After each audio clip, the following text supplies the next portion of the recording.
અત્યારે ઘણા બધા બીએલઓ ઘણો માનસિક તણાવ અનુભવે છે, લિમિટેડ ટાઈમમાં કામગીરી કરવાની છે, કામગીરીનું આકલન પણ થવાનું છે એવી ધમકીઓ વારે વારે મળે છે.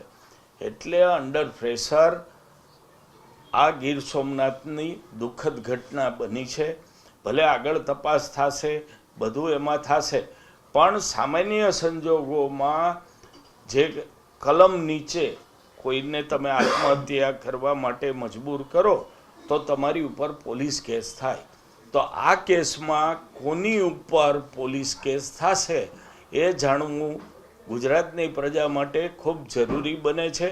માનસિક ત્રાસ કોનો હતો, કોના ત્રાસથી એ વ્યક્તિએ દુઃખદ રીતે આત્મહત્યા કરી, આ જે પ્રશ્ન છે, અને હવે પોલીસ કોની સામે કેસ નોંધશે, આ બહુ મોટી અગત્યની વાત બની છે આ કિસ્સામાં.